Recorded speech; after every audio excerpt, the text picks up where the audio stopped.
finished up this Fender 68 Custom Pro Reverb. I don't know why it says 68. It's not a reissue of any amp that Fender ever made. It's certainly not a Pro Reverb. It is custom. The amp is essentially one channel of an AB763, the Reverb vibrato channel. We'll get into the differences in just a moment. In general, this is almost the best amp that Fender has made in a few decades. I'd like to applaud them for going to double-sided through-hole plated boards for both PCBs. That really does instill a lot of confidence. They mounted the screen grid resistors a good 1/4 inch or so off the board, which really helps with heat dissipation. It means that the resistors are less likely to burn in the first place, and if they do burn, they're not going to damage the board. The circuit itself is pretty much AB763, just a single channel, though the tone stack is that of a 58 through 60 Bassman. Sounds quite nice. The reverb circuit is essentially that of an AB763, but when you turn the reverb off, rather than muting the grid of the reverb recovery stage, it mutes the send going to the reverb pot. That's 6 of one, half dozen of another. I'm not sure why they changed it, but they did. Works fine. The tremolo is a bias trim like you'd find in a Princeton, not like any of the opto trims found in a deluxe, a pro, a super, a twin, etc. They did that because they cannot use the LDR and neon in European sales due to ROHS. There's a chemical, I think, in the LDR. So this amp and the 64 Custom Deluxe Reverb have the bias tremolo from a Princeton, not the opto tremolo found in most 60s blackface Fenders. That's fine, aside from the Princeton. It did have one problem in the circuitry. Had two problems in the circuitry, actually. One, the reverb driver tube was wired incorrectly, which they do on most of their reissues. I changed it to the wiring that you find in an actual 60s example where the grid and cathode cross the tube and the plate loops around. They had it so that the grid was looping around, and that makes for noise. And two, they used a 47 ohm resistor from the tail resistor to ground in the phase inverter. That plus the 820 ohm resistor coming from the negative feedback tap creates a voltage divider, gave the amp much less negative feedback than a 60s example would have. As a result, the amp had quite a bit of self-noise.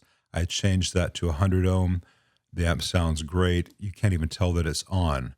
I also changed the filter caps from the stock IC brand caps, which I just don't trust, to some MODs, which sound a lot better. It really did lower the overall noise of the amp, even before I did the phase inverter tweak. Beyond that, though, it had some QC issues, just to remind you that it is, in fact, a current production Fender. There's a strange cage, maybe a Faraday cage function, on the power transformer. And this is a brand new amp, and it was all deformed and sideways as it came to me. I straightened it more or less.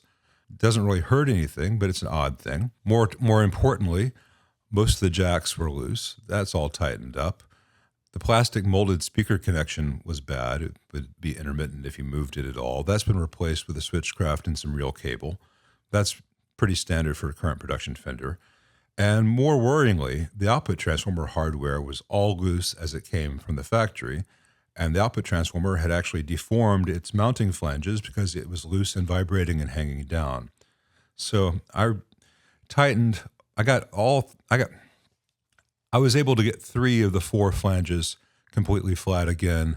The 4th one is much flatter than it was. All that hardware has been clamped down really tight. It's not going to happen again. But that's worrisome in a relatively new, pretty much brand new amp.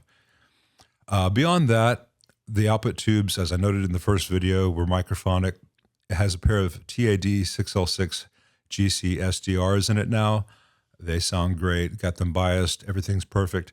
The amp sounds great. The Neo Creamback speaker sounds great. I'm really pleased with how this came out.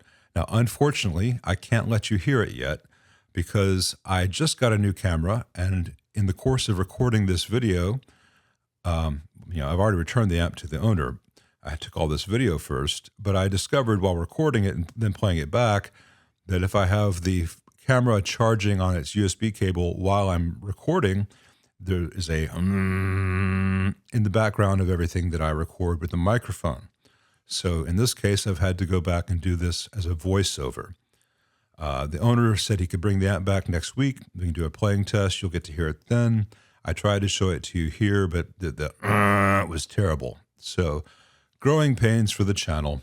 I've got a groovy new camera, and now I know that if I try to have the USB connected for it to recharge the battery while I record, it makes noise. I have a wall plug for it, a battery replacement thing. I just didn't think it was necessary. Turns out it is. So, growing pains, always fun. But overall, with the caveats of the QC issues and that weird design with the 47 ohm that really should be 100 ohm in the phase inverter, this is a pretty good amp. It sounds really good. It does what you need it to do. It's a single channel, about 35 watts. I like the sound, the weight, the size. It's a good choice for an awful lot of players.